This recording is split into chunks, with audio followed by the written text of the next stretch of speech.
there was a message that really just came to my mind, and I wanted to speak on it because in this very vehicle right here, this car that I'm driving, which is as we talk about lessons in the Lexus in San Antonio, Texas,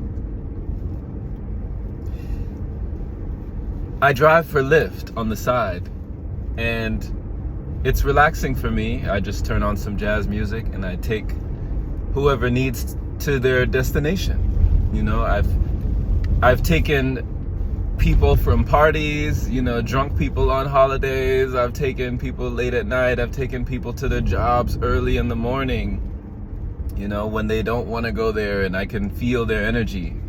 And I've had so many people in my back seat. I mean, I've seen couples arguing in my back seat. I've seen, you know, children strapped to their, you know, little chairs picked up from daycare. I've seen, you know, mothers, you know, picking up their loved ones, and, you know, family members going to different places and different outings. And I've actually had people shouting in my back seat, you know. I've seen people pouting in my back seat. I've had, Lyft has told me, over 2,000 rides, 2,300 to almost be exact. I've had over 2,300 individuals that I have carried from point A to point B successfully.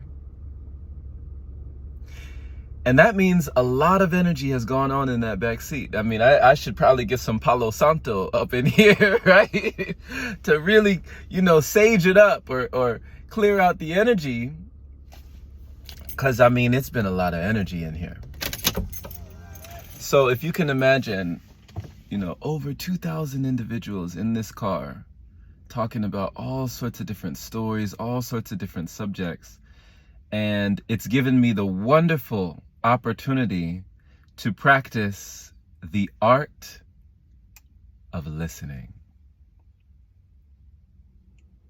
The art of listening. And I'm so thankful that I've had numerous opportunities to practice this art, because, you know, back when I was younger, I had so many psychologists, psychiatrists, therapists, and counselors for many different reasons that I won't go into right now in my childhood. And they all listened to me. And ironically, all those years having people listen to me, they were teaching me how to do the same. And so now I realize that no listening goes in vain, right? You can listen to someone when they are down in shame, or when, you know, they feel so much blame.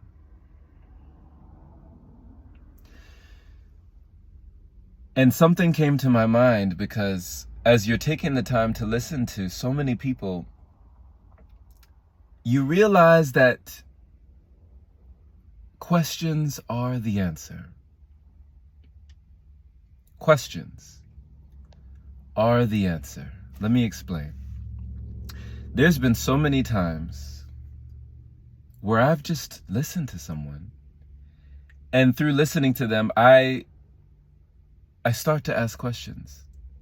Because that's the way that my mind is wired right now. It's wired, it's geared for asking the question, for finding the question. Like, what should I be asking? What shouldn't I be asking? What should I be asking? What is being said, and what is being unsaid? What is not being said? And how to find that. Almost like a puzzle that you're piecing together with the other person. You're both connecting the dots together, like a co-creation within the communication and within the conversation.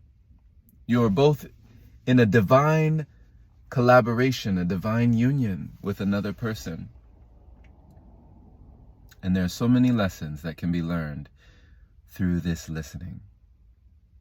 And when I just ask questions, I'm telling you, so many times, through just a series of questions, maybe 3 to 5 questions, the individual in my back seat will start getting very emotional. I've seen so many people cry, shedding tears, right? Just through questions. I've seen so many people show their fears just after a few questions. Which leads me to believe strongly that people are not asking themselves these questions. They're not asking themselves their own questions. And then someone like me comes along and asks them just a few questions and they break down.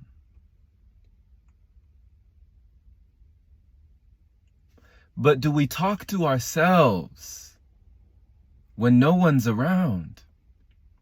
Right? When all you can hear is the sound of your own voice. Would you make that choice? Or do you feel like it makes you crazy if you talk to yourself when no one's around to hear you? You don't have to speak out loud. You can actually write these things down. Journaling, right? If not journaling, you can use a voice memo. Use your phone. Use this device, right? You don't have to think twice. Communicate to yourself. Talk to yourself. Ask yourself questions. There are so many blessings from so many things that we can gather through questions. You can have your very own therapy session. And you can lead yourself out of depression. So, thank you for listening and glistening, my friend.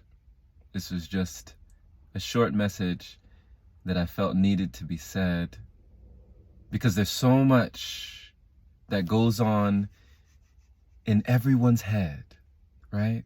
In everyone's mind. But if we don't take the time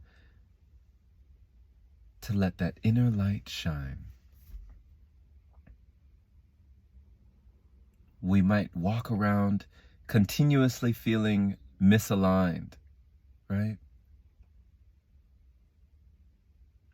Questions are the answer. And you can ask them yourself.